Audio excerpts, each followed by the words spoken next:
اعوذ باللہ من الشیطان الرجیم بسم اللہ الرحمن الرحیم الحمد للہ رب العالمین بارئ الخلائق اجمعین ثم الصلاة والسلام علی اشرف الانبیاء والمرسلین وشفیع المذنبین وحبیب الہ العالمین ابی القاسم محمد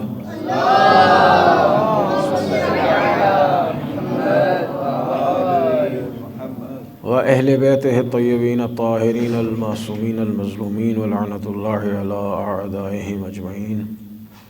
أما بعد فقد قال الله الحكيم بسم الله الرحمن الرحيم وكنتم أزواجا ثلاثة فأصحاب الميمنة ما أصحاب الميمنة وأصحاب المشأمة ما أصحاب المشأمة والسابقون السابقون أولئك المقربون. صلوات بھیج دیں محمد وآل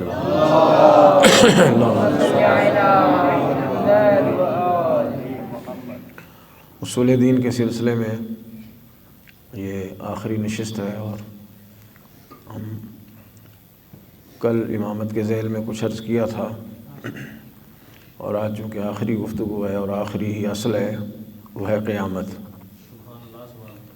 یہ بھی اللہ تعالیٰ کے عدل کا تقاضا ہے کہ ایک دن ایسا ہونا چاہیے کہ جب سارے انسانوں کے اعمال کا فیصلہ ہو. جو لوگ اچھے کام کر کے آئے ہیں ان کو اس کی جزا ملنی چاہیے، جو برے کام کر کے جائیں گے ان کو اس کی سزا ملنی چاہیے. اور یہ عقلی تقاضا بھی ہے. قرآن اور حدیث کے علاوہ عقل بھی اس پہ دلالت کرتی ہے کہ ہر عمل کے لیے اس کی جزا چاہیے ہوتی ہے. لہٰذا ہر انسان کو اس کے اعمال کا نتیجہ ملنا چاہیے اور اس کا فیصلہ ہونا چاہیے تاکہ اچھے لوگوں کو ان کی جزا ملے اور برے لوگوں کو ان کی سزا ملے. اگر کوئی قیامت کا دن ہی نہ ہو، فرض کریں کہ قیامت کا کوئی دن ہے ہی نہیں، آخرت میں کچھ بھی نہیں ہے، تو پھر یہ احکام الہی کیوں بھیجے ہیں انسان کے لیے کہ تقوی اختیار کریں، احکام الہی کو بجا لائیں، گناہوں سے بچا جائے، نیک اعمال کیے جائیں. پھر یہ کس لیے ہے؟ اگر آخرت نہ ہو تو پھر ان اعمال کا کیا فائدہ ہے؟ چند چیزیں ہوتی ہیں جس کے تحت انسان ایک اچھا انسان، بااخلاق انسان بن کے سارے لوگ زندگی بسر کرتے اور پھر ختم ہو جاتے ہیں. لیکن خصوصیت کے ساتھ جو احکام دین آئے ہیں، کچھ واجبات آئے ہیں، کچھ محرمات آئے ہیں، کچھ حلال چیزیں ہیں، کچھ حرام چیزیں ہیں، تو یقیناً ان کے اثرات ہیں. اور قرآن نے متعدد مقامات پر اس کا تذکرہ فرمایا. نکتب ما قدموا وآثارہم، سورہ مبارکہ یاسین میں ہے کہ ہم لکھ رہے ہیں، محفوظ ہو رہا ہے، ریکارڈ ہو رہا ہے جو کچھ بھی تم آگے بھیج رہے ہو آخرت کے لیے، وآثارہم، اور جو اپنی زندگی کے اثرات چھوڑ کے جا رہے ہو وہ سب نکتب ہو، یعنی ہم لکھ رہے ہیں. لکھنے سے مراد یہ کہ وہ محفوظ ہو رہا ہے. محفوظ کس لیے کیا جا رہا ہے؟ وہ یہ اثرات کس لیے ہیں؟ یقیناً وہ اثرات ظاہر ہوں گے. اچھے عمل، اچھی زندگی کے اچھے اثرات ظاہر ہوں گے، برے عمل اور بری زندگی کے برے اثرات مرتب ہوں گے. تو یہ روز قیامت عقل سے بھی ثابت ہے اور پھر قرآن اور حدیث سے بھی ثابت ہے. قرآن میں 70 مقامات پہ لفظ قیامت آیا ہے. یعنی ایک ایسی چیز کا 70 مرتبہ قرآن کریم میں، یعنی صرف لفظ کی بات ہے، ورنہ تذکرہ تو اس سے کہیں زیادہ ہے. مختلف انداز سے پروردگار عالم نے قیامت کا تذکرہ فرمایا ہے. لیکن خود لفظ قیامت، یوم القیامہ، 70 مرتبہ یہ لفظ قرآن کریم میں آیا ہے. اور 70 مرتبہ ایک لفظ کا آنا ایک بہت بڑی بات ہے کہ ایک ایسا دن یقیناً ہے اور جس کا کوئی صاحب عقل انکار نہیں کر سکتا. یعنی اگر کوئی انسان خدا کو بھی نہ مانتا ہو، مذہب کو بھی نہ مانتا ہو، تو اگر اپنی عقل سے کام لے گا تو یقیناً روز قیامت کو ثابت کرے گا. ہر امتحان کا ایک رزلٹ ہوتا ہے. اگر رزلٹ ہی نہ دینا ہو، نتیجہ ہی نہ آنا ہو، تو پھر امتحان لینے کا کیا فائدہ؟ اور یہ دنیا دار امتحان ہے۔ تو بہرحال مسلمہ عقیدہ ہے پورے عالم اسلام کا، اور اس میں کسی مکتب فکر کی قید نہیں ہے کہ ایک دن اللہ تعالیٰ کے حکم سے آئے گا جسے ہم روز قیامت کے نام سے یاد کرتے ہیں۔ اسے معاد بھی کہا جاتا ہے۔ معاد یعنی وہ جگہ جہاں واپس پلٹ کے جانا ہے، عود کرنے کی جگہ۔ مبدا بھی اور معاد بھی، مبدا یعنی آغاز اور معاد یعنی جہاں واپس ہم کو جانا ہے، جس کے لیے فرمایا کہ انا للہ و انا الیہ راجعون، کہ ہم اللہ کی طرف سے آئے ہیں، ہمارا مبدا ہمارا آغاز اللہ تعالیٰ کی ذات سے ہے، اور ہمیں لوٹ کے بھی اسی کی طرف واپس جانا ہے۔ اب روز قیامت کے بارے میں بہت کچھ قرآن کریم نے فرمایا ہے، ایک نشست میں اس کو ذکر نہیں کیا جا سکتا۔ الحمدللہ سارے اہل قرآن ہیں، قرآن پڑھنے والے ہیں اور سنتے رہتے ہیں، پڑھتے رہتے ہیں۔ قرآن کہتا ہے کہ کانا مقدارہ 50,000 سنہ، 50,000 سنہ، 50,000 سال کے برابر ایک دن ہوگا۔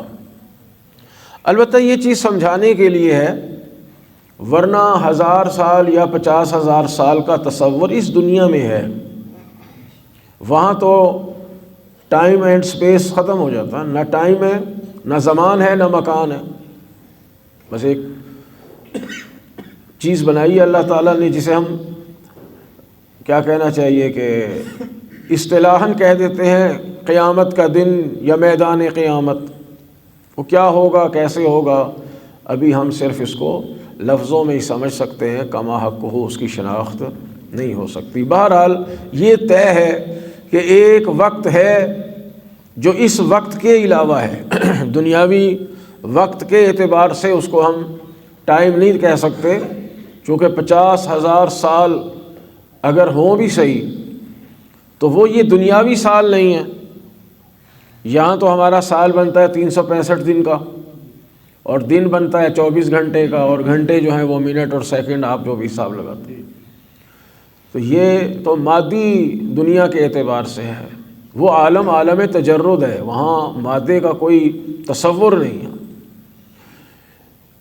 یہ بھی فلسفی بھی ہمیں سمجھانے کے لیے کہہ دیتے ہیں جی 50,000 نوری سال، یعنی سپیڈ آف لائٹ سے جو سال بنے گا وہ 50,000 اگر بجلی کی رفتار سے بھی تصور کیا جائے تو ایک ایسا دن بن جاتا ہے کہ جس کو ہم کیلکولیٹ نہیں کر سکتے کہ وہ 50,000 سال کا ہوگا یا اس سے زیادہ کا ہوگا، وہ سال کس اعتبار سے ہوگا۔ یہ بہرحال ہماری سمجھ میں نہ آنے والی باتیں ہیں، لیکن یہ مسلمہ عقیدہ ہے کہ ایک قیامت کا دن اللہ تعالیٰ نے بنایا ہے، اور اس نے بھی اس کو یوم کہا ہے۔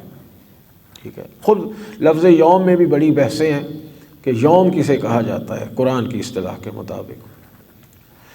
تو بہرحال قیامت کا دن ہے، اور پھر اس کی جزیات ہیں کہ کتنے موقف ہوں گے، کہاں کہاں ٹھہر کے انسان کو اپنے اعمال کا حساب دینا ہے، ایک ایک چیز کا اللہ تعالیٰ نے حساب لینا ہے۔ اعمال نامہ ملے گا، پھر اس کو کہتے ہیں جی تولا جائے گا۔ اسی سورہ رحمان میں جو تلاوت کر رہے تھے میزان کا ذکر تھا، وَوَضَعَ الْمِيزَانَ۔ البتہ بعض کے تصور میں یہ ہے کہ میزان سے کوئی ترازو لگایا ہوا ہوگا، جی لوگ اپنی نمازیں تول رہے ہوں گے، کوئی روزے تول رہے ہوں گے، کتنے من نمازیں ہیں، کتنے ٹن کے روزے ہیں، کتنے کوئنٹل کے جو ہیں حج ہیں۔ تو روایات میں ملتا ہے کہ میزان سے مراد یہ ترازو نہیں ہے، جو مادی ترازو کا تصور ہمارے ذہن میں ہے یہ مراد نہیں ہے، بلکہ میزان سے مراد حضرت امیر المومنین علی بن ابی طالب علیہ الصلوۃ والسلام۔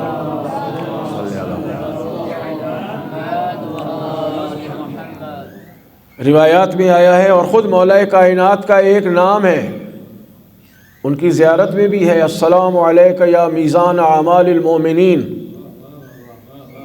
کہ آپ مومنین کے اعمال کا میزان ہیں۔ میزان کا معنی وزن سے لیا جاتا ہے، لیکن مراد ہے اس کو، اس کی یعنی کہ اس کو دیکھنا، جانچنا، میئر کرنا اس کو۔ تو یہاں مراد یہ ہے کہ امیر المومنین کے اعمال سے ہمارے اعمال کو ملایا جائے گا کہ آیا جیسے نمازیں علی ابن ابی طالب علیہ السلام پڑھتے تھے ویسی ہی نمازیں ہم پڑھتے رہے ہیں. یعنی وہ خلوص کی بات نہیں ہے، کوئی یہ نہ کہے ہمارا خلوص کہاں اور مولا کا خلوص کہاں ہے. جی امیر المومنین کی نماز تو وہ ہے کہ اگر پاؤں سے تیر نکال لیں تو مولا کو پتہ نہیں چلتا. وہ خلوص والی بات نہیں ہے. افعال کیسے انجام دیے ہیں، نماز کا طریقہ کیا تھا، کیسے نماز آپ نے ادا کی ہے، اس کو ملایا جائے گا امیر المومنین کی نماز کے ساتھ. اگر ان کے بتائے ہوئے طریقے کے مطابق ہوگی، چونکہ امیر المومنین نے بعین ہی وہی نماز پڑھی ہے جو رسول خدا پڑھا کرتے تھے. ہر اعمال کا اصل محور اور مرکز رسول خدا کی ذات ہے، لیکن رسول اللہ کے بعد عوام تک کیسے پہنچے گی یہ چیزیں، وہ اہل بیت علیہم الصلوۃ والسلام کے ذریعے سے. اسی لیے رسول اللہ نے بحکم خدا قرآن کے ساتھ اپنے اہل بیت کو چھوڑا ہے. 23 سال چلیں آپ ایسا کریں کہ مکے کی زندگی کے 13 سال رہنے دیں، مدینے کے 10 سال کم از کم، تو کم از کم 10 سال تو اتنے بزرگواروں نے رسول اللہ کے ساتھ نمازیں ادا کی ہیں. روزانہ 5 نمازیں تو با جماعت پڑھی ہیں. 10 سال ہر روز 5 نمازیں رسول اللہ کے ساتھ ادا کرنے والوں کی نماز ایک جیسی نہ رہ سکی. اختلاف ہو گیا نا. تو کس پر بندہ اعتبار کرے گا کہ حضور نماز کیسے پڑھاتے تھے؟ حضور کا واضح بیان ہے، صلو کما رأیتمونی اصلی، ویسے نماز پڑھو جیسے میں نماز پڑھتا ہوں، جیسے مجھے نماز پڑھتے تھے. تو روزانہ 10 سال 5 مرتبہ ڈیلی دیکھنے کے باوجود امت ایک نماز کو متفقہ طور پر انجام نہ دے سکی کہ سب کہیں کہ رسول خدا ایسی ہی نماز پڑھتے تھے جیسے ہم سب پڑھ رہے ہیں.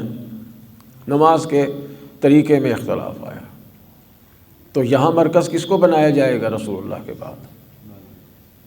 یقیناً انہیں بنایا جائے گا جو قرآن کے ساتھ چھوڑے جا رہے ہیں، جنہیں شریک قرآن کہا جا رہا ہے، اور اس میں رأس رئیس حضرت امیر المومنین علی ابن ابی طالب علیہ السلام.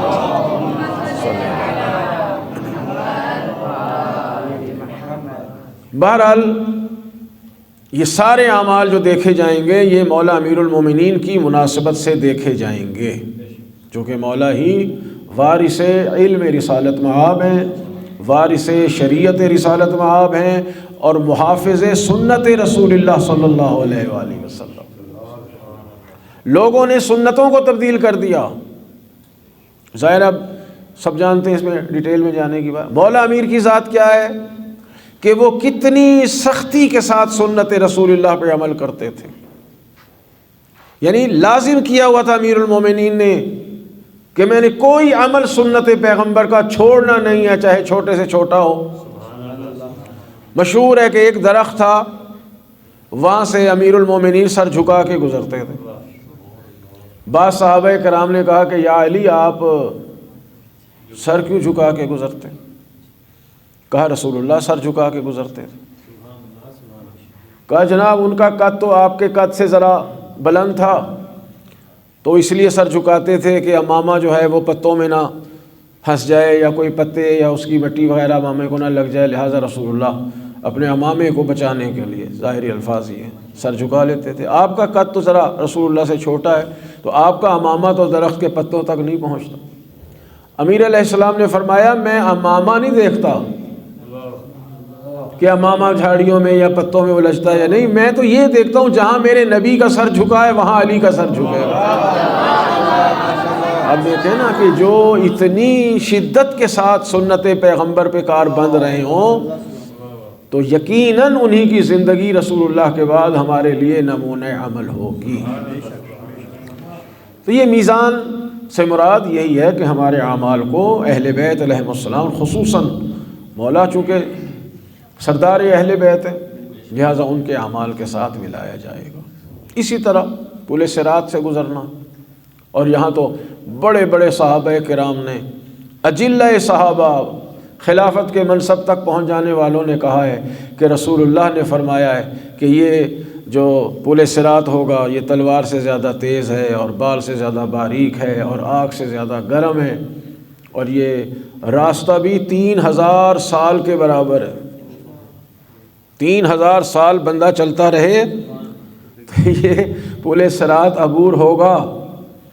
تو بعض صحابہ نے عرض کیا کہ یا رسول اللہ یہ اتنا لمبا راستہ 3000 سال کا، اور بال سے بھی زیادہ باریک اور آگ سے بھی زیادہ گرم اور تلوار سے بھی زیادہ تیز، وہ جو عبور کر کے پہنچ جائے گا تو اس کے اینڈ پہ جنت ہے، تو نہ کوئی پہنچے گا نہ کوئی جنت میں داخل ہوگا۔ تو رسول اللہ نے فرمایا اللہ تعالیٰ نے اس کا انتظام کیا ہے، اس کا انتظام کیا۔ اور پھر اس روایت کو بڑے بڑے بزرگ صحابہ کرام نے نقل کیا کہ رسول اللہ نے فرمایا کہ لا یجوز عہد الصراط الا من کتب لہ علی الجواز، کوئی بھی شخص اس وقت تک پل صراط کو عبور کر کے جنت میں نہیں پہنچ سکتا جب تک علی ابن ابی طالب اس کو وہاں سے گزرنے کا پروانہ لکھ کے تحریر کر کے نہیں۔ تو بہرحال یہ مسلم ہے، باقی چیزیں آپ خود قرآن کریم میں تلاوت کریں اور اس کو سمجھیں، اور احادیث یقیناً سنتے رہتے ہیں کہ قیامت کی جزیات ہیں۔ اور یہ بھی عرض کروں کہ خود عالم برزخ میں بھی ایک جنت ہے، عالم برزخ میں جہنم بھی ہے۔ جنت اور جہنم ایک تو قیامت کے دن فیصلہ ہونا ہے نا، یہ لوگ جب مر کے جا رہے ہیں، ہم لوگ بھی مر کے جائیں گے، یہ عالم برزخ ہے۔ من ورائہم برزخ الی یوم یبعثون، کہ موت کے وقت سے لے کے قیامت کے دن اٹھائے جانے تک درمیانی جو وقفہ ہے اسے برزخ کہا جاتا ہے۔ تو برزخ میں کیا ہوگا؟ ہم تو فوت ہونے والوں کو قبر میں دفنا کے آ جاتے ہیں نا، تو یہ برزخ میں منتقل ہو جاتے ہیں۔ یعنی جو صالح مومنین ہیں، یعنی اہل بہشت ہیں، ان کا برزخ اور ہے۔ جو اہل جہنم ہیں، منافقین ہیں، کافرین ہیں، مشرکین ہیں، ان کا برزخ اور ہے۔ روایات میں جو آیا ہے مومنین کے لیے برزخ وادی السلام ہے، یہ نجف اشرف میں جو ہے، اور منافقین کے لیے وادی برحوت ہے جو یمن کے پہاڑوں میں واقع ہے۔ اور اس پر بہت سے واقعات ہیں، علماء نے مشاہدات کے ذریعے، مکاشفات کے ذریعے یہ چیزیں خود اپنی آنکھوں سے مشاہدہ کی ہیں۔ اللہ تعالیٰ دنیا میں بھی بعض لوگوں کی برزخی اور دل کی نگاہیں کھول دیتا ہے اور یہ چیزیں دکھا دیتا ہے۔ اور ہونا تو یہ چاہیے کہ خود قیامت کے سلسلے میں مسلسل گفتگو ہونی چاہیے تاکہ یہ چیزیں بیان ہوں۔ تو یہ کتابوں میں علماء نے بیان کی ہیں، عرفاء نے مکاشفات کے ذریعے سے برزخ میں ملاقاتیں کی ہیں، بڑے بڑے علماء سے، بڑے بڑے مومنین سے ملاقاتیں کی ہیں۔ آیت اللہ محمد حسین طباطبائی، کل بھی شاید ان کا تذکرہ تھا، تفسیر مجموع البیان جن کی ہے، ان کے بڑے بھائی تھے محمد حسن طباطبائی، وہ مکاشفات کے ماہر تھے، اور انہوں نے بہت بزرگ علماء کی روحوں سے ملاقات کی ہے۔ اور وہ لکھتے ہیں کہ میں نے تقریباً جتنے علماء کو میں جانتا تھا ان کی روحوں سے ملاقات میری ہوئی ہے برزخ کے۔ 2 کے لیے میں نے بڑی کوشش کی کہ 2 علماء کی روحوں سے میری ملاقات ہو جائے، مگر نہیں ہو سکی۔ ایک علامہ ہلی علیہ رحمہ، یوسف ابن مطہر علامہ ہلی جو مشہور ہے، اور ایک علامہ سید ابن زہرہ۔ سید ابن زہرہ اور علامہ ہلی کی روحوں سے میری ملاقات نہیں ہو سکی۔ جب بھی رابطہ ہوا تو برزخ سے یہ آواز آتی تھی کہ یہ دونوں بزرگوار وقف ہیں امیر المومنین کی خدمت کے لیے، اور یہ کسی سے ملاقات نہیں کرتے۔ اب دیکھیں جو برزخ میں امیر المومنین کی خدمت کے لیے وقف ہو جائیں، ان کا کیا مقام ہوگا آخرت میں۔ صلوات بھیج دے محمد و آل محمد۔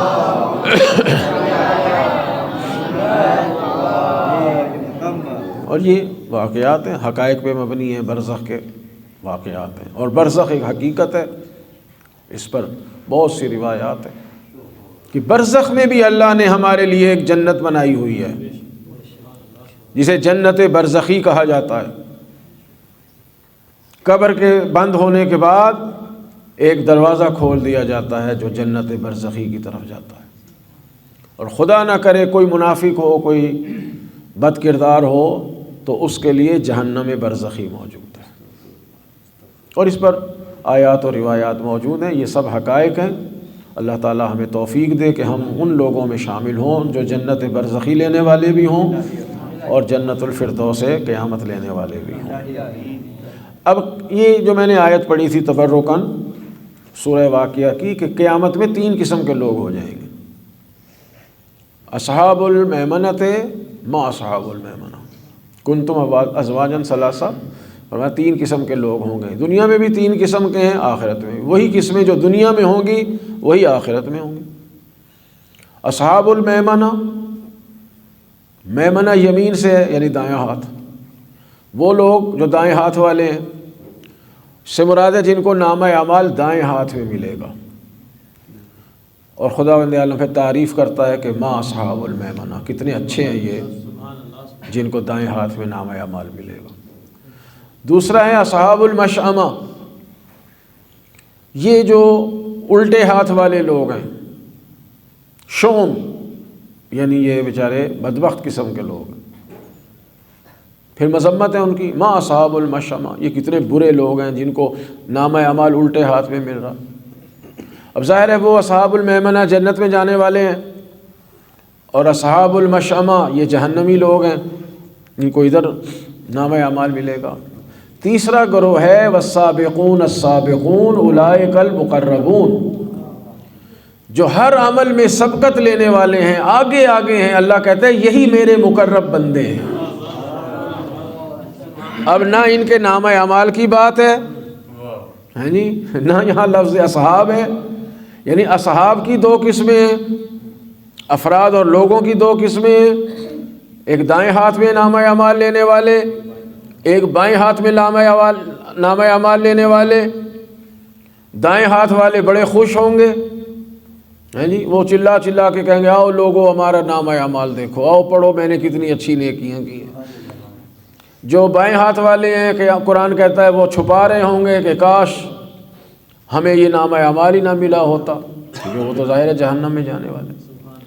لیکن جو سابقون السابقون ہیں، ہر کام میں ہر نیکی میں سبقت کرنے والے ہیں، وہ تو ہیں ہی مقرب الہی، نہ انہیں نامہ اعمال کی کوئی فکر ہے، نہ انہیں کوئی جنت کی پرواہ ہے۔ یہ وہ ہے جو کہا کرتے تھے کہ یا اللہ نہ ہم تیری عبادت تیری جنت کی لالچ میں کرتے ہیں، نہ تیرے جہنم کے خوف سے کرتے ہیں، ہم تو اس لیے عبادت کرتے ہیں کہ تو لائق عبادت ہے۔ اور ظاہر ہے کہ یہ محمد و آل محمد کی ذوات مقدسہ ہے۔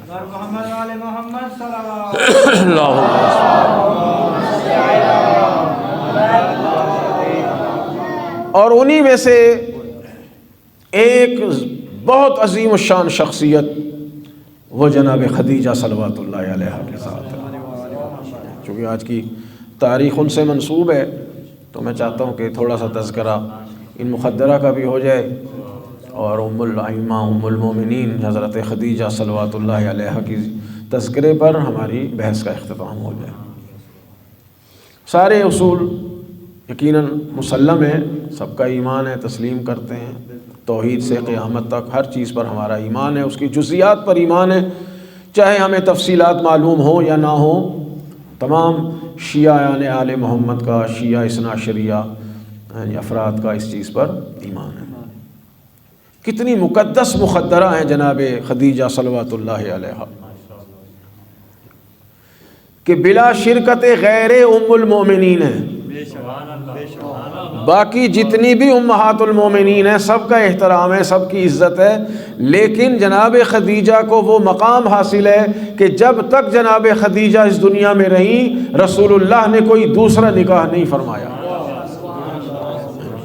کتنی بڑی عظمت ہے۔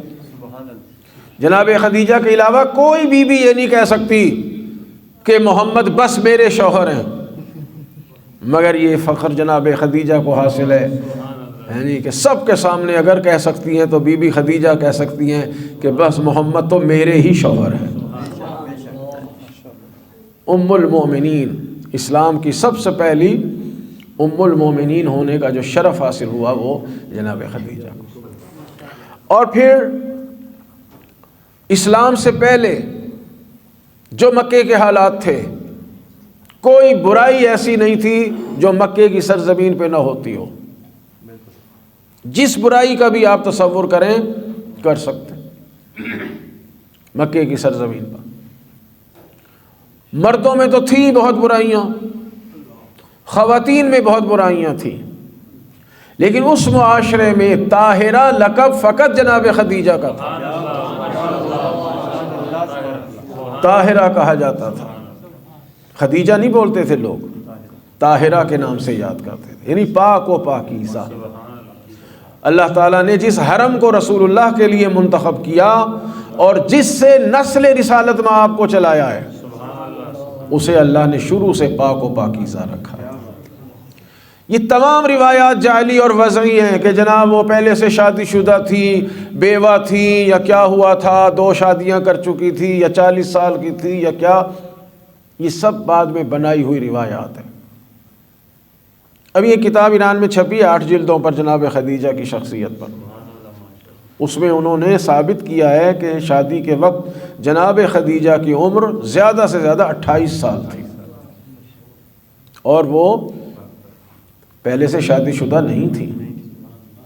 لوگ کہتے ہیں جی وہ پہلے شوہر مر گئے تھے، ان کا سرمایہ مل گیا، اور یہ سرمایہ ان کے والد کی طرف سے آیا تھا، اور خود تجارت کرتی تھی۔ اس دور میں جناب خدیجہ کی تجارت تھی۔ اب اس میں اختلاف ہے کہ کتنے اونٹ مال تجارت ہوتے تھے، جتنے بھی تھے، بہرحال ان کا اس وقت بھی جو لقب تھا ملیکۃ العرب، ملیکۃ العرب، یعنی اتنا مال دنیا ان کے پاس تھا، اور وہ کتنا محترم مال تھا جس مال کو اللہ نے اپنے دین کے لیے قبول کر لیا۔ کیا خیال ہے مکے میں اور لوگ نہیں تھے جن کے پاس مال تھا؟ مکہ مرکز تھا پورے عرب کا، کہیں کا بھی کوئی عرب ہوتا تھا وہ مکے ضرور آتا تھا، جہاں جمع ہونے کا سلسلہ اس کو وہ حج کہا کرتے تھے۔ بڑے بڑے مالدار لوگ آتے تھے، وہیں ساری پورے سال کی تجارت ہوتی تھی، لوگ وہاں مالدار تھے، مگر ان میں ملیکۃ العرب۔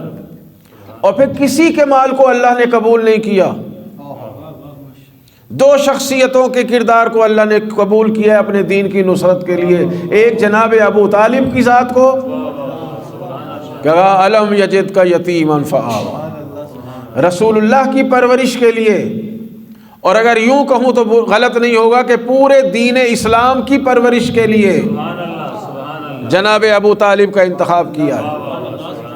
اور پھر ظاہر ہے تحریکوں کے لیے سرمایے کی ضرورت ہوتی، افرادی قوت اور مالی امداد۔ افرادی قوت جناب ابو طالب نے دی، اور مال سے امداد جو کی ہے وہ جناب خدیجہ کے مال سے۔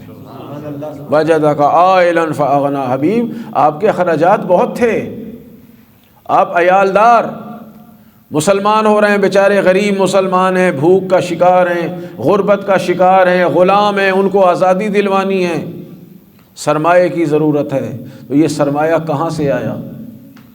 وَوَجَدَكَ عَائِلًا فَأَغْنَىٰ، اللہ نے تمہیں عائل پایا، ضرورت مند پایا، تمہارے پاس اتنا مال نہیں تھا، فَأَغْنَىٰ، اللہ نے تمہیں غنی کر دیا، پوری دنیا کے مال سے اللہ نے تمہیں غنی کر دیا۔ مال خدیجہ کا ہے اور اللہ کہہ رہا ہے یہ میرا مال ہے۔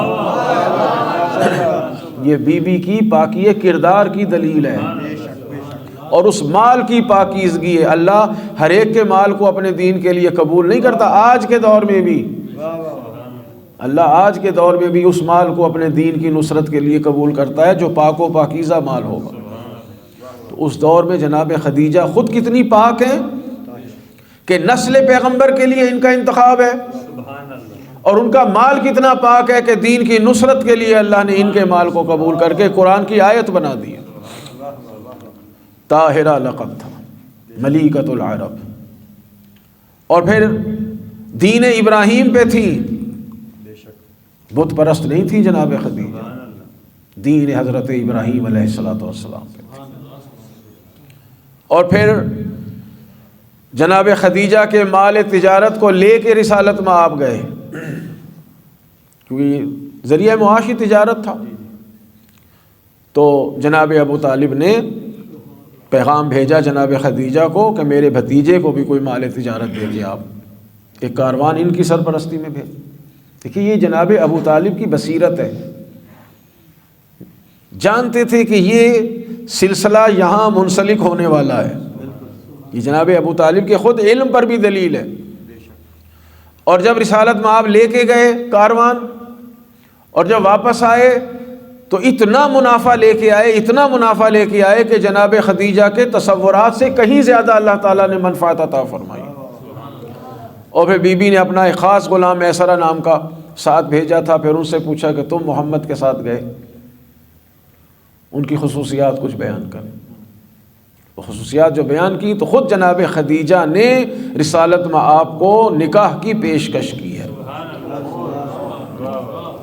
بی بی نے آفر کی ہے، جسے ہم ایجاب کہتے ہیں کہ میں آپ سے نکاح کی خواہش مند ہوں۔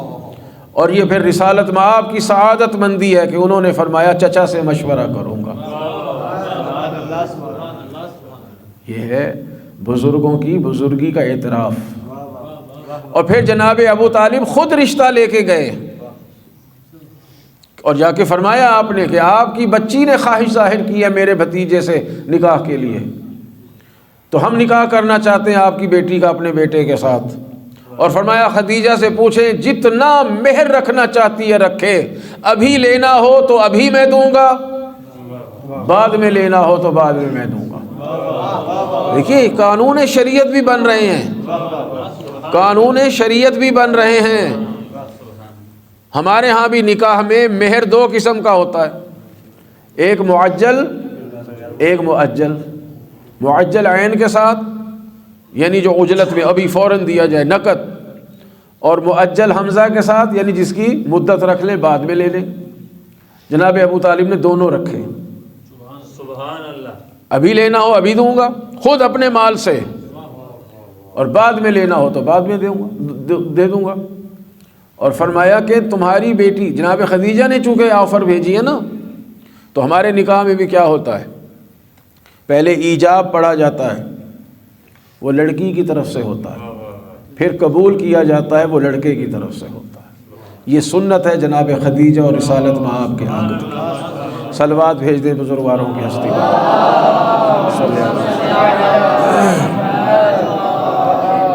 اور فرمایا آپ نے، اور پھر جناب ابو طالب نے خود وہ نکاح پڑھا۔ حالانکہ سنتے رہتے ہیں آپ، رسم یہ تھی بنی ہاشم کی کہ دلہا اپنا نکاح خود پڑھا کرتا تھا۔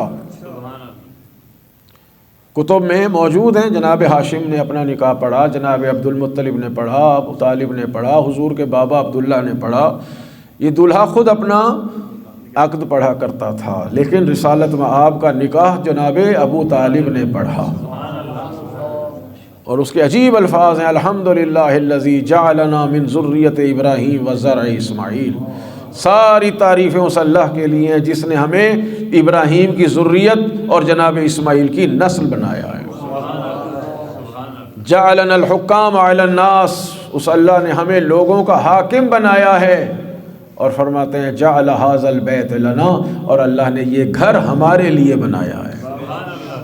بہرحال اور بھی باتیں ہیں اس میں، تو عرض کرنے کا مقصد یہ ہے کہ رسالت میں آپ کا پہلا عقد بی بی خدیجہ کے ساتھ، اور جناب خدیجہ کا بھی واحد عقد رسالت میں آپ کے ساتھ، اور وہ پڑھایا بھی جناب ابو طالب نے، اور نسل رسالت بھی اسی عقد کے ذریعے سے چلی ہے۔ کتنی پاک و پاکیزہ وہ ذات ہے جس سے رسالت میں آپ کی وہ نسل چلی، جس کے لیے اللہ کا وعدہ ہے کہ اِنَّا أَعْطَيْنَاكَ الْكَوْثَرَ۔ حبیب ہم نے تو آپ کو وہ اولاد عطا فرمائی ہے کہ قیامت بھی آ جائے گی تو دنیا ختم ہو جائے گی مگر محمد مصطفیٰ کی نسل ختم ہونے والی ہے۔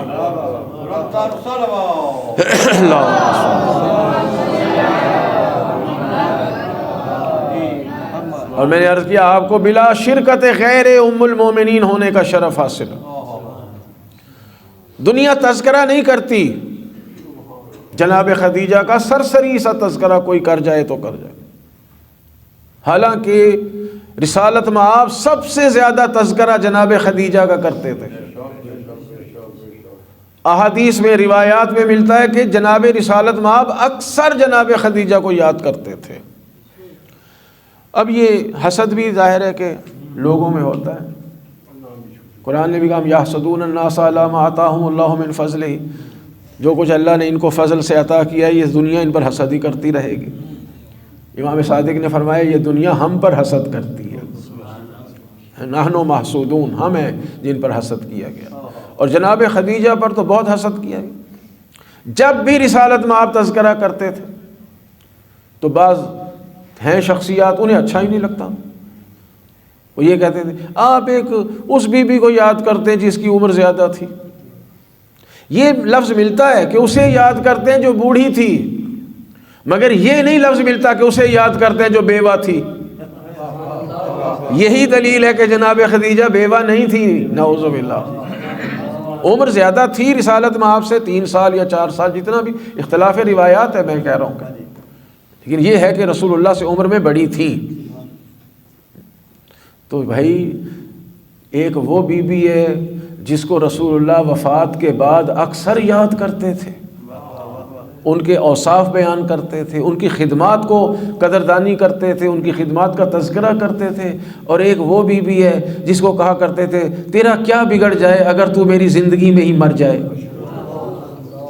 اور فرمایا آپ نے، یعنی کسی کی موت کے بعد اس کو یوں تذکرہ کر کے زندہ رکھا جا رہا ہے کہ لوگ خدیجہ کو نہ بھولنے پائیں، اور کوئی ایسی ہے جس کے لیے اپنی زندگی میں خواہش کر رہے ہیں کہ اگر یہ میری زندگی میں مر جائے تو بہتر ہے۔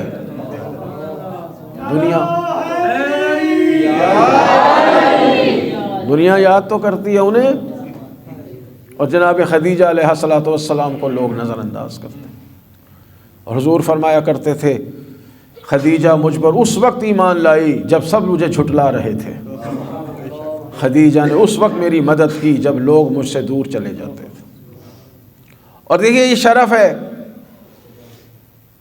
جب حضور پر وحی آئی اور غار حرا سے تشریف لائے تو جناب خدیجہ امیر المومنین نے خود فرمایا کہ ایک اس کمرے میں یا رسول اللہ تھے یا میں تھا یا خدیجہ تھی، ہم 3 کے علاوہ کوئی چوتھا نہیں تھا جو وہاں کلمہ پڑھتا۔ لوگوں نے لکھا کہ پہلے مسلمان علی، ڈاکٹر اقبال نے بھی کہا اول مسلم شہ مرداں علی، اول مسلمان، پہلے مسلمان علی، اور پہلی مسلمان خاتون جناب خدیجہ۔ ڈاکٹر کوثر نیازی گزرے، اہل سنت کے عالم تھے اور وزیر مذہبی امور بھی رہے پاکستان۔ انہوں نے کہا کہ لوگ کہتے ہیں کہ پہلے مسلمان علی، پہلی مسلمان خدیجہ، میں کہتا ہوں پہلے سے ہی مسلمان علی اور پہلے سے ہی مسلمان خدیجہ۔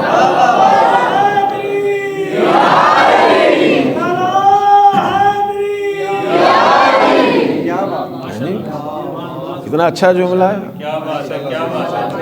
عالم کوئی بھی ہو جب علم کی بات کرے گا تو ہم قدردانی کریں گے کہ پہلے سے ہی مسلمان علی اور پہلے سے ہی مسلمان خاتون جناب خدیجہ، نہ ان سے پہلے کوئی مسلمان ہے کیونکہ ذریت ابراہیم ہے، اور نہ ان سے پہلے کوئی صاحب ایمان ہے۔ یہ ذوات مقدسہ ہیں کہ جنہوں نے سب سے پہلے اور ہر حال میں رسول اللہ کا ساتھ دیا ہے۔ دنیا کو یہ تو جملے یاد رہتے ہیں کہ جناب ہم نے خیبر کے بعد بہت کھجوریں کھائیں، مگر یہ یاد نہیں رہتا کہ شیب ابی طالب نے مشکلات کس نے اٹھائیں۔ شیب ابی طالب کے جو 3 سال ہیں وہ سخت ترین دور ہے رسول اللہ کی اور بنی ہاشم کی زندگی کا۔ شیب ابی طالب پہاڑوں میں گھرا ہوا ایک علاقہ، جو لوگ حج پہ گئے اللہ تعالیٰ سب کو لے کے جائے، جہاں یہ بادشاہوں کے محل بنے ہیں صفا کی طرف اور پھر مروہ کی طرف، یہ سارے علاقے شیب ابی طالب کہلاتے تھے۔ یہ سارا پہاڑی سلسلہ یہ جناب ابو طالب کی ملکیت تھا۔ وہاں بادشاہوں نے اپنے محل بنا لیے، وہاں وہ گھر موجود ہے جس میں رسالت میں آپ کی ولادت ہوئی تھی، اور وہ جناب ابو طالب کا گھر تھا۔ اب اسے لائبریری بنایا ہوا ہے۔ وہیں اگر غور کیا ہو، پہاڑوں میں 2 سرنگیں بنی ہوئی ہیں نفق علی کے نام سے، نفق کہتے ہیں سرنگ کو، وہ مولا امیر المومنین کے نام پر ہے۔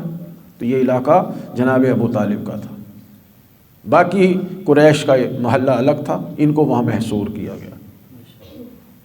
وہاں کس نے ساتھ دیا ہے رسالت میں آپ کو؟ یا ابو طالب کی خدمات ہیں یا جناب خدیجہ کی خدمات۔ اور وہ وقت آیا کہ کھانے کو کچھ نہیں ہوتا تھا، ان پہاڑوں میں اگتا ہی کچھ نہیں تھا۔ اگر کہیں سے کوئی سبزہ نکل آتا تھا تو اس کو توڑ توڑ کے بچوں کو کھلایا جاتا تھا، اس کو ابال ابال کے کھلایا جاتا۔ اب ہمیں نہیں پتا کہ مورخین کی نگاہوں میں وہ بچپن کے دوست کہاں چلے گئے۔ لکھا جاتا ہے بچپن کے دوست تھے، بچپن کے دوست تھے، بزرگوں میں پہلے اسلام لے آئے، بڑوں میں پہلے کلمہ پڑھ لیا، غلاموں میں پہلے کلمہ پڑھ لیا۔ وہ غلام کہاں گئے، وہ دوست کہاں گئے، وہ بزرگ کہاں گئے؟ کسی میں ہمت نہ ہوئی کہ قریش سے کچھ تھوڑا بہت جھگڑ کے کوئی گندم کوئی آٹا وہاں پہنچا دیا کرتے۔ جناب خدیجہ کے بھانجوں کے بارے میں ملتا ہے کہ وہ اگرچہ اسلام نہیں لائے تھے ابھی تک، لیکن جناب خدیجہ کی بہن کے بیٹے رات کو تھوڑا بہت کھانے پینے کا سامان اپنے کسی اونٹ پہ لاد دیتے تھے اور انہیں پہاڑوں کی طرف ہکا دیتے تھے۔ لیکن یہ سلسلہ بھی زیادہ عرصہ جاری نہ رہ سکا۔ جب قریش کو پتہ چلا تو انہوں نے پھر ناکہ بندی شروع کر دی۔ عرض کرنے کا مقصد یہ ہے کہ آرام و آسائش کی زندگی میں رسول کے ساتھ وقت گزارنا اور ہے،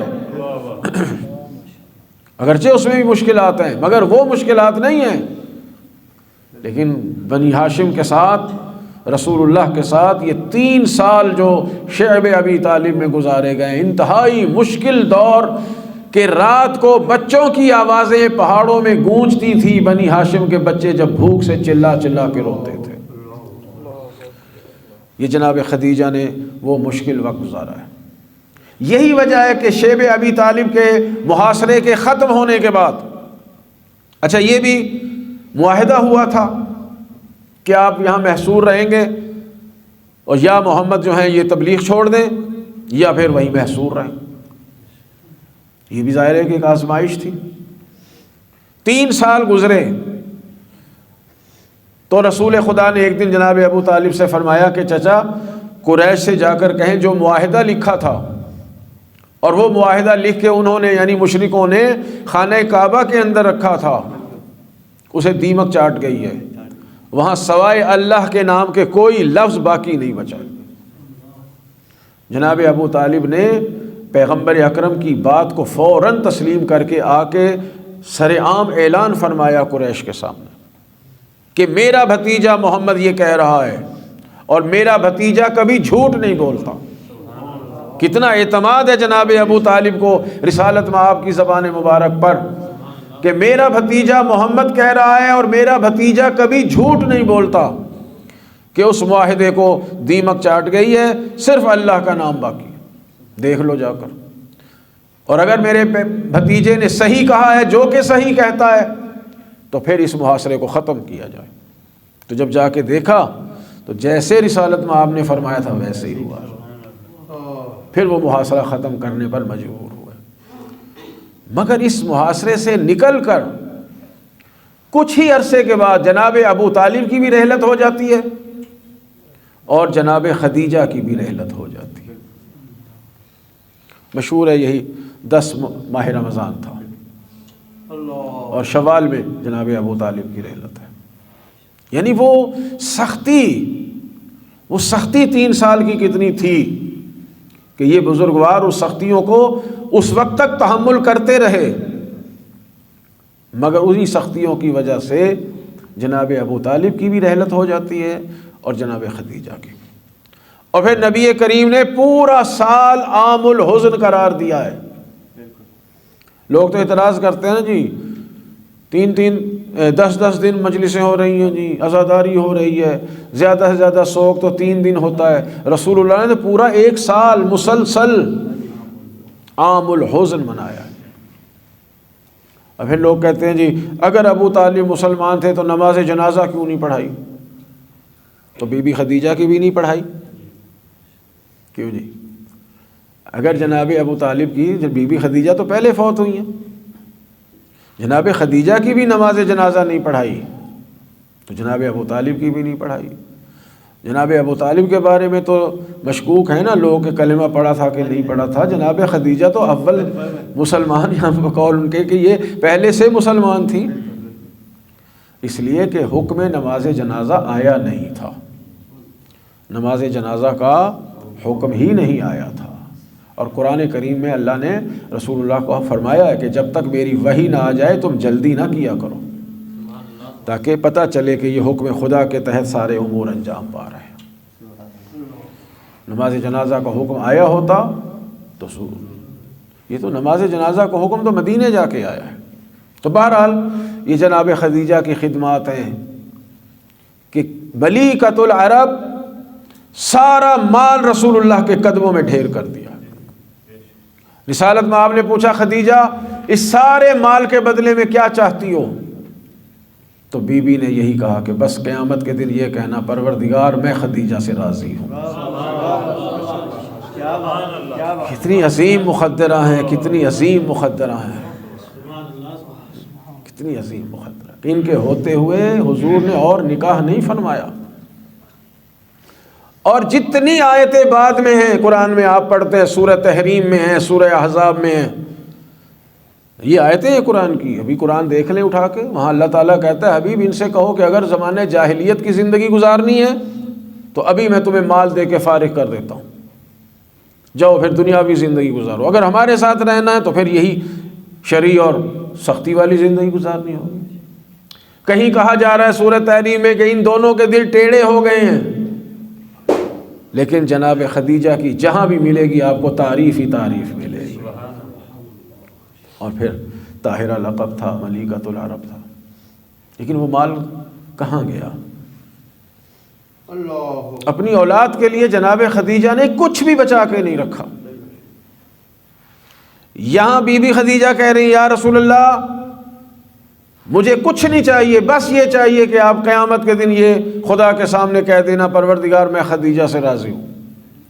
اور جناب خدیجہ ہی کی بیٹی جناب فاطمہ تو زہرا ہیں کہ جب مولا امیر المومنین نے آخری وقت جناب سیدہ سے فرمایا کہ فاطمہ تو نے میرے گھر میں بہت مشکلات اٹھائی ہیں، میری بڑی خدمت کی ہے، کیا چاہتی ہو؟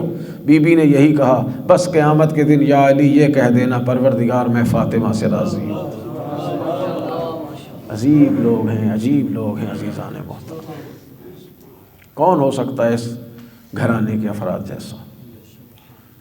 جناب خدیجہ کی جب رحلت ہوئی ہے تو جناب فاطمہ کی عمر مبارک تقریباً 5 سال بیان کی گئی، کچھ کم ہی ہے لیکن 5 سال سے زیادہ نہیں۔ ملیکۃ العرب، اور گھر میں اپنے لیے کفن تک نہیں ہے، یعنی یہ بھی نہیں ہے کہ اس مال سے اپنے لیے ایک کفن کا ٹکڑا ہی رکھ لیتی۔ ہر عورت اپنے مال سے اپنے بچوں کے لیے بچا بچا کے رکھتی ہے، خصوصاً بیٹی ہو تو بیٹی کے لیے۔ بی بی خدیجہ کے بیٹے تو اللہ کو پیارے ہو گئے تھے مگر بیٹی تو موجود تھی، سورہ کوثر بھی ان کے سامنے نازل ہوئی تھی، جانتی تھی کہ فاطمہ سے ہی ہماری نسل نے قیامت تک جانا ہے، مگر اپنی پیاری بیٹی فاطمہ کے لیے بھی 1 درہم یا 1 دینار بچا کے نہیں رکھا، سب کچھ اسلام پہ قربان کر دیا۔ اور کفن نہیں ہے، بیٹی کے ذریعے سے رسول خدا کو پیغام بھیجا ہے کہ یا رسول اللہ میں چاہتی ہوں آپ اپنے پیرہن میں مجھے کفن دیں۔ اپنے لیے اپنی اولاد کے لیے کچھ نہیں بچایا، اور عزیزو اس گھرانے میں اپنے لیے کبھی کچھ بچایا ہی نہیں ہے، جو کچھ ہے اسلام پہ قربان۔ اگر مال ہے تو مال اسلام پر قربان، اور اگر جان ہے تو جان اسلام پہ قربان کر لے۔ یہ ساری قربانیاں جس طرح جناب ابو طالب کی اولاد کی قربانیاں ہیں، بعین ہی اسی طرح جناب خدیجہ کی اولاد کی قربانی۔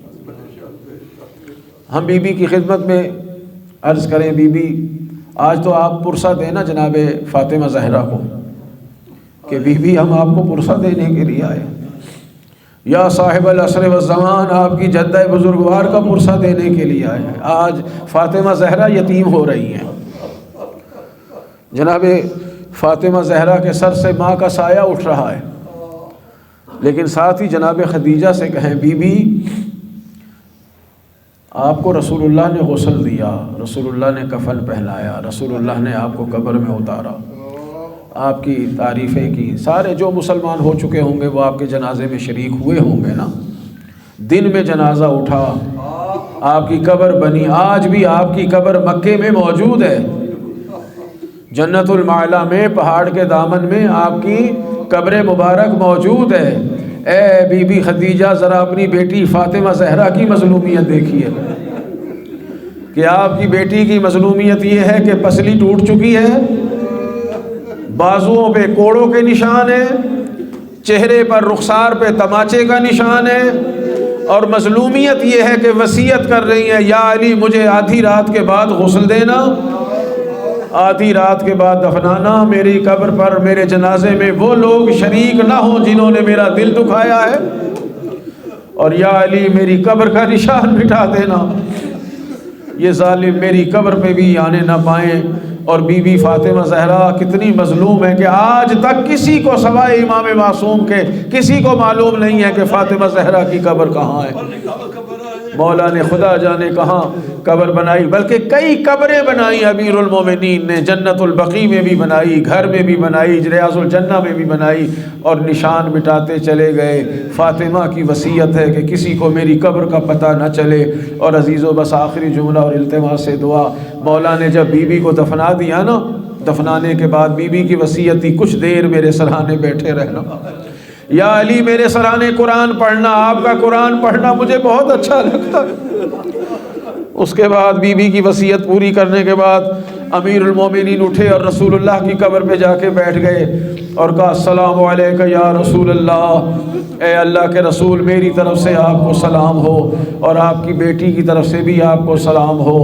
یا رسول اللہ جو امانت آپ نے میرے سپرد کی تھی آج علی وہ واپس کرنے کے لیے آیا ہے، مگر یا رسول اللہ علی شرمسار ہے، جب زہرا میرے گھر آئی تھی تو پسلیاں سلامت تھی، اور آج جب زہرا آپ کے پاس واپس آ رہی ہے تو پسلیاں ٹوٹ چکی ہیں۔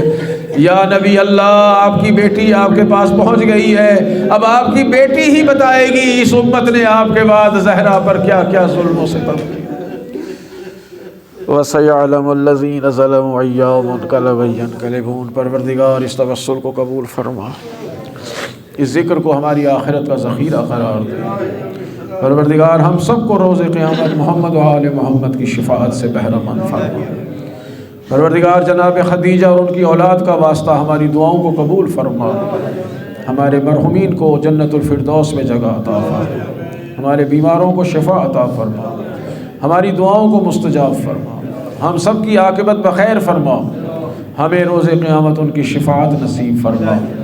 پروردگار جتنے مومنین مقروض ہیں ان کے قرض ادا فرما، جو بے گناہ اسیر ہیں ان کو رہائی عطا فرما، جو مشکلات میں ہیں ان کی مشکلات کو دور فرما۔ پروردگار مومنین کے رزق میں برکت اور وسعت عنایت فرما، ہمیں زندگی میں کسی کا محتاج نہ فرما، دنیا میں محمد و آل محمد علیہ السلام کی زیارت کا شرف عطا فرما، حج بیت اللہ کی سعادت عطا فرما، کربلا کی زیارت کی شرف عطا فرما۔ پروردگار ہمارے آقا و مولا کے ظہور میں تعجیل فرما، ہمیں ان کی دعاؤں میں شامل فرما۔ ان ایام میں جو کچھ کہا گیا پروردگار اسے قبول فرما، اور اس کا اجر ہمیں دنیا اور آخرت میں عطا فرما، ہمارے علم میں اضافہ فرما، اور عمل کرنے کی توفیق عنایت فرما۔ جتنے حضرات نے افطاری میں حصہ لیا یا لے رہے ہیں یا لیتے رہیں گے، اللہ تعالیٰ سب کی خدمات کو قبول فرمائے، اور جو تشریف لاتے رہے ان کی تشریف آوری کو اللہ تعالیٰ قبول فرمائے۔ ربنا تقبل منا انک انت السمیع العلیم، آمین یا رب العالمین، بحق محمد و آلہ المعصومین۔ رحم اللہ من یقرأ الفاتحہ۔ بسم اللہ۔